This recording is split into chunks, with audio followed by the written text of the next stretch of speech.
Hai guys, gimana kabarnya? Pasti sehat dan diberkati Tuhan kan? Mari kita siapkan hati pikiran kita untuk memuji menyembah Tuhan dan mendengarkan kebenaran firman Tuhan di Youth Messengers online service saat ini.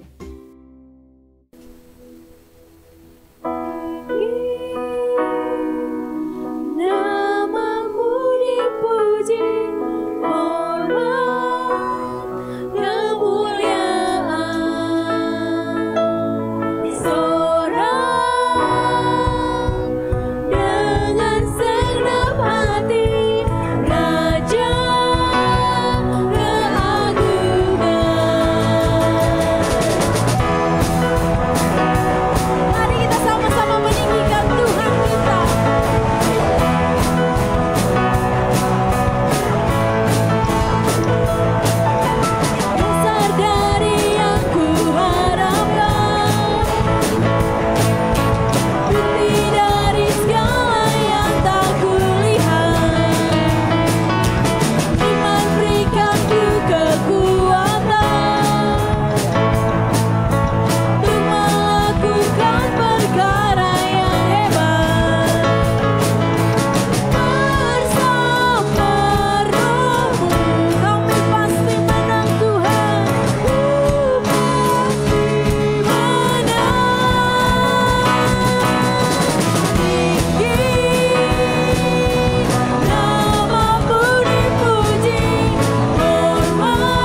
nyatakan dalam kehidupan kami.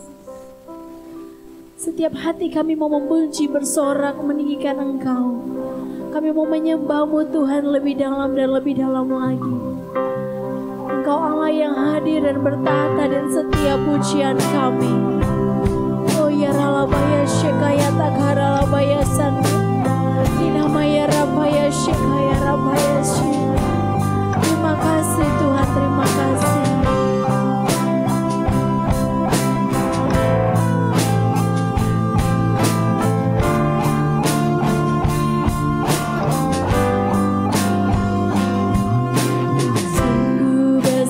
Setiamu nyata di sepanjang hidupku. Darahmu telah layakkan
Kami bersyukur buat hari ini ya Tuhan, Kau pertemukan kami kembali dalam ibadah Youth Messenger. Berkati kami dengan nilai-nilai kebenaran-Mu pada hari ini. Di dalam nama Yesus, haleluya, amin. Shalom, anak-anak muda, bagaimana kabarnya hari ini? Kita akan membahas satu tema yang begitu menarik buat saya pribadi, yaitu beriman bukan berdebat. Kita akan buka dalam kitab Roma pasal 14 ayat 19 sampai 23. Demikian firman Tuhan, sebab itu marilah kita mengejar apa yang mendatangkan damai sejahtera dan yang berguna untuk saling membangun. Janganlah engkau merusakkan pekerjaan Allah oleh karena makanan. Segala sesuatu adalah suci, tetapi celakalah orang jika oleh makanannya orang lain tersandung. Baiklah engkau jangan makan daging atau minum anggur, atau sesuatu yang menjadi batu sandungan untuk saudaramu. Berpeganglah pada keyakinan yang engkau miliki itu, bagi dirimu sendiri di hadapan Allah, berbahagialah dia, yang tidak menghukum dirinya sendiri dalam apa yang dianggapnya baik untuk dilakukan. Tetapi barang siapa yang bimbang, kalau ia makan, ia telah dihukum, karena ia tidak melakukannya berdasarkan iman. Dan segala sesuatu yang tidak berdasarkan iman adalah dosa. Perlu kita sadari mengapa ketika seseorang beriman dan kita tidak sering berdebat, karena kita harus tahu dulu iman itu apa. Ya, bulan lalu kita sudah bahas tentang iman dari awal tahun sampai bulan Januari. Nah, kita harus tahu bagaimana iman itu bertindak, iman itu bekerja dalam kehidupan kita. Jadi jangan sampai kita tidak tahu terlebih lagi mengenai iman, kita berdebat. Ya, iman misalkan contoh si A, dia memiliki iman yang dangkal dan si B memiliki iman yang sangat tinggi. Jadi ketika mereka berjalan dan mereka mendemonstrasikan kuasa Tuhan melalui imannya, pasti kapasitasnya berbeda. Nah, kecenderungannya adalah ketika mereka bertemu, mereka seringkali berdebat dengan pengalaman dia pribadi lepas pribadi. Nah, disinilah tidak akan terjadi titik temu. Nah, iman itu tidak perlu diperdebatkan. Jadi iman itu yang penting adalah kita mengeksplor kuasa daripada Tuhan dalam kehidupan kita. Itulah namanya iman. Nah, kita coba review bahwa iman itu di dalam Ibrani pasal yang ke-11 ayat 1. Iman adalah dasar dari segala sesuatu yang kita harapkan dan bukti dari segala sesuatu yang tidak kita lihat. Iman adalah dasar dari segala sesuatu. Pertanyaannya adalah dalam kehidupan kita, iman kita diletakkan pada dasar siapa? Kalau seandainya si A dasarnya Tuhan Yesus, si B dasarnya Tuhan Yesus, ngapain diperdebatkan? Betul tidak? Jadi kalau dasarnya itu sama, kita nggak perlu berdebatkan. Kalau dasarnya sudah sama, ya sudah. Kita punya kapasitas iman masing-masing berbeda. Nah, ini harus tahu dalam kehidupan kita, dasar kita siapa? Iman kita kepada siapa? Kepada Tuhan atau kepada hal-hal duniawi di tempat ini, yang ada di dunia ini. Kalau dasar kita, iman kita sama-sama Yesus, kita tidak perlu mendebatkan hal-hal yang tidak perlu diperdebatkan dalam kehidupan kita. Di masa-masa sekarang ini banyak sekali orang mengejar tentang apa yang lahiriah. Dalam Matius pasal yang ke-6 ayat 31 sampai 32 berbicara mengenai sebab itu janganlah kamu khawatir dan berkata, apakah yang akan kami makan? Apakah yang akan kami minum? Apakah yang akan kami pakai? Semua itu dicari bangsa-bangsa yang tidak mengenal Allah. Akan tetapi Bapamu yang di surga tahu bahwa kamu memerlukan semuanya itu. Sangat jelas kitab Roma yang tadi kita baca barusan juga berbicara tentang apa yang dimakan dan diminum. Sekarang ini juga terjadi di zaman sekarang ini. Banyak sekali orang memperdebatkan tentang makan dan minum. Contoh, kita harus makan makanan yang bergizi, bermanfaat untuk tubuh. Betul. Jangan minum ini dan minum itu. Betul. Itu tidak salah. Tetapi ketika kita cuman hanya berdebat tentang makanan dan minuman, buat apa? Jadi landasan kita harus tahu. Landasan kita harus tahu. Di dalam 1 Korintus pasal yang ke-6 ayat 12 sampai 13, kita harus tahu landasan seperti ini. Segala sesuatu halal bagiku, tetapi bukan semuanya berguna. Segala sesuatu halal bagiku, tetapi aku tidak membiarkan diriku diperhamba oleh suatu apapun. Makanan adalah untuk perut dan perut untuk makanan. Tetapi kedua-duanya akan dibinasakan Allah. Tetapi tubuh bukanlah untuk percabulan, melainkan untuk Tuhan. Dan Tuhan untuk tubuh. Dan di 1 Korintus pasal yang ke-10 ayat 23 bicara mengenai segala sesuatu diperbolehkan. Benar, tetapi bukan segala sesuatu berguna. Segala sesuatu diperbolehkan. Benar, tetapi segala sesuatu membangun. Kalau bukan membangun, jangan kita pakai dalam diri kita. Di simple, sangat benar-benar simple. Jadi kita nggak perlu perdebatkan tentang makan dan minum. Bukan berarti kita tidak peduli kepada orang tersebut, karena cara pandang kita berbeda. Kalau cara pandang kita berbeda, ya sudah, tidak masalah. Jadi tentang hal di dalam Roma ini, makan dan minum jangan pernah kita perdebatkan.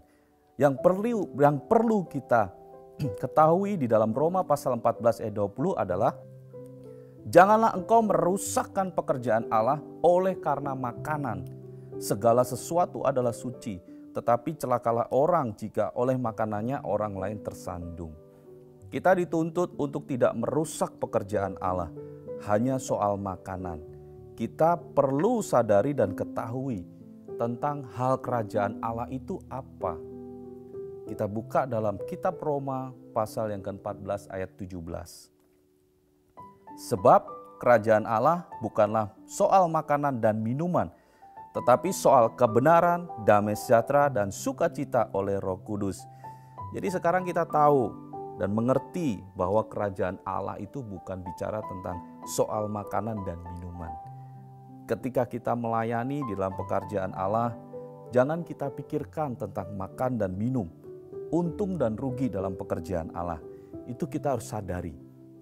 Iman kita harus semakin bertumbuh dari iman kepada iman. Itu penting sekali dalam diri kita. Nah, dalam 2 Timotius pasal yang kedua ayat yang keempat, di sini berbicara mengenai seorang prajurit yang sedang berjuang, tidak memusingkan dirinya dengan soal-soal penghidupannya, supaya dengan demikian ia berkenan kepada komandannya. Dalam 2 Timotius ini berbicara mengenai seorang prajurit. Kita memiliki komandan. Iman kita, dasar kita ketika kita tahu letaknya kepada Yesus, kita memiliki komandan. Jadi kita tidak perlu pusingkan segala sesuatu yang tentang makan dan minum, perdebatkan dengan apapun itu. Tetapi ketika imannya bersama-sama dasarnya di dalam Yesus, go, jalani. Berbeda itu tidak jadi soal. Berbeda itu jangan diperdebatkan. Yang terpenting iman kita, dasar kita sama di dalam Yesus Kristus. Kita memiliki komandan yang mengerti kebutuhan hidup kita. Seorang prajurit harus taat menjalankan perintah dari komandannya. Ubah cara kita berpikir, dan ketika kita bertindak tidak untuk diri sendiri, tetapi untuk kerajaan Allah. Kita melakukan untuk kepentingan banyak orang, bukan untuk kepentingan diri sendiri. Kita melayani pekerjaan Tuhan, terkadang kita perlu berkorban waktu, tenaga, dan lain sebagainya. Bukan untuk kepentingan diri sendiri, tetapi untuk kepentingan kerajaan Allah. Inilah yang dinamakan iman adalah dasar dari segala sesuatu yang kita harapkan dan bukti dari segala sesuatu yang tidak kita lihat. Yang perlu kita sadari pada akhir daripada bukti tersebut adalah mendatangkan damai sejahtera dan yang berguna untuk saling membangun. dalam Roma pasal 14 ayat 19. Jadi segala sesuatunya ketika kita beriman dalam hal pekerjaan Allah, kita tidak merusakkan, semuanya harus berjalan dengan baik. Ujung-ujungnya adalah harus damai sejahtera dan membangun. Ini tidak untuk kepentingan diri sendiri, tetapi untuk kepentingan pekerjaan Allah.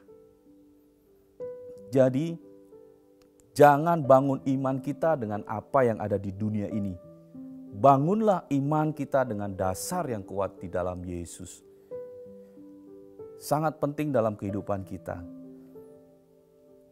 Bangun dasar kita di dalam Yesus. Dalam Markus pasal yang keempat ayat 35 sampai 41, perikop adalah angin ribut diredakan. Pada hari itu, waktu hari sudah petang, Yesus berkata kepada mereka, "Marilah kita bertolak ke seberang." Mereka meninggalkan orang banyak itu lalu bertolak dan membawa Yesus beserta dengan mereka dalam perahu di mana Yesus telah duduk, dan perahu-perahu lain juga menyertai dia. Lalu mengamuklah taufan yang sangat dahsyat dan ombak menyembur masuk ke dalam perahu sehingga perahu itu mulai penuh dengan air. Pada waktu itu Yesus sedang tidur di buritan di sebuah tilam. Maka murid-muridnya membangunkan dia dan berkata kepadanya, "Guru, engkau tidak peduli kalau kita binasa?" Ia pun bangun, menghardik angin itu dan berkata kepada danau itu, "Diam, tenanglah." Lalu angin itu reda dan danau itu menjadi teduh sekali. Lalu ia berkata kepada mereka, "Mengapa kamu begitu takut? Mengapa kamu tidak percaya?" Mereka menjadi sangat takut dan berkata seorang kepada yang lain, "Siapa gerangan orang ini sehingga angin dan danau pun taat kepadanya?" Satu hal ketika kita menghadapi masa-masa yang sukar, masa-masa yang sekarang ini, hari-hari yang membuat kita itu letih, yang membuat kita itu kurang semangat. Ingat, kita harus bilang kepada saat itu, keadaan kita, "Diam, tenanglah." Iman kita harus bangkit, iman kita harus kuat. Iman kita jangan dipengaruhi oleh lingkungan kita, situasi kondisi kita. Tapi iman kita harus kuat. Kalau iman kita tahu pengharapan di dalam Yesus, Yesus pasti akan tolong. Yesus pasti akan memberikan kekuatan buat kita semuanya. Sangat menarik bahwa ketika seseorang tidak memperdebatkan tentang iman percayanya, ketika dia tahu, sama-sama tahu, iman si A dan si B, yang satu dangkal, yang satu sangat tinggi. Tapi ingat, ketika dasarnya Yesus, tidak perlu diperdebatkan. Karena kuasa Tuhan Yesus tidak perlu dipersoalkan. Kuasa Yesus dari dulu sampai sekarang itu luar biasa. Jadi begitu banyak orang Kristen panik, gegabah dan lupa akan Tuhan Yesus. Ketika sesuatu menimpa dalam kehidupannya, ketika sesuatu masuk dalam kehidupannya, mempengaruhi kehidupannya, lupa akan Tuhan Yesus. Begitu banyak orang-orang Kristen akhir-akhir ini mereka lupa akan beriman kepada Yesus. Mereka cari hal-hal yang dicari bangsa-bangsa lain yang tidak mengenal Allah, yaitu soal makan dan minum. Apakah hari-hari ini engkau sedang mengalami itu? Kembalilah kepada Yesus. Datang kepada Yesus. Beriman kepada Yesus. Percayalah bahwa Yesus sanggup menolong dalam kehidupan kita. Jangan pernah tinggalkan Yesus. Bahkan damai sejahtera yang Yesus berikan kepada kita, jangan pernah hilang dalam kehidupan kita. Karena dalam keadaan panik, keadaan problem menghimpit, sesuatu menghimpit dalam kehidupan kita, tanpa kita sadari, damai sejahtera itu bisa hilang. Jangan pernah lepaskan Yesus. jangan pernah tinggalkan Yesus. Ketika engkau dalam situasi yang tidak baik, ada Yesus. Seperti murid-murid ketika dia menyeberang, Yesus ada di buritan, dia sedang tidur. Ketika engkau menghadapi seperti itu, bilang, diam, tenanglah. Bangkitkan imanmu dalam kehidupan kita. Bangunlah imanmu dengan dasar yang kuat di dalam Yesus. Maka ketika seseorang mendemonstrasikan kuasa Kristus, kita nggak perlu memperdebatkan hal-hal yang tidak perlu diperdebatkan, tidak perlu diperdebatkan. Yang terpenting adalah pekerjaan Allah itu untuk membangun dan damai sejahtera. Penting dalam hidup kita. Mari kita sama-sama membangun iman kita. Kita tidak perlu memperdebatkan bagaimana caranya, bagaimana kita melakukannya. Yang terpenting adalah iman dasar kita kepada Yesus. Amin. Mari kita berdoa. Kami mengucap syukur buat hari-hari ini ya Tuhan. Nilai-nilai kebenaran firman-Mu yang kami dengar dan kami mau mempraktekkan di dalam hidup kami. Kami tidak mau berdebat soal iman dan tentang makan dan minum apapun juga itu.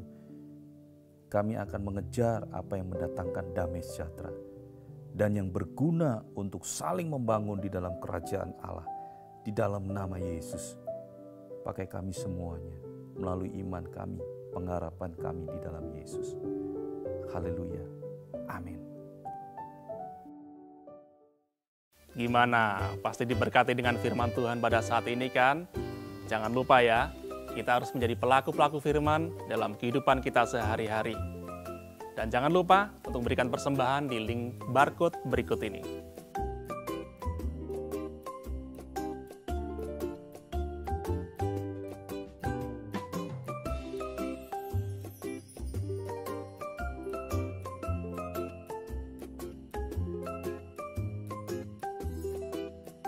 Oke guys, ibadah kita hari ini sudah selesai dan saatnya kita akan doa penutup dan doa berkat. Mari kita siapkan hati kita untuk menerima doa penutup dan doa berkat. Mari kita angkat tangan kita terima berkat daripada Allah Bapa di surga. Tetapi kamu saudara-saudaraku yang kekasih, kamu telah mengetahui hal ini sebelumnya. Karena itu waspadalah, supaya kamu jangan terseret dalam kesesatan orang-orang yang tak mengenal hukum, dan jangan kehilangan peganganmu yang teguh, tetapi bertumbuhlah di dalam kasih karunia dan dalam pengenalan akan Tuhan dan Juru Selamat kita, Yesus Kristus. Baginya kemuliaan sekarang dan sampai selama-lamanya. Di dalam nama Yesus, haleluya, amin.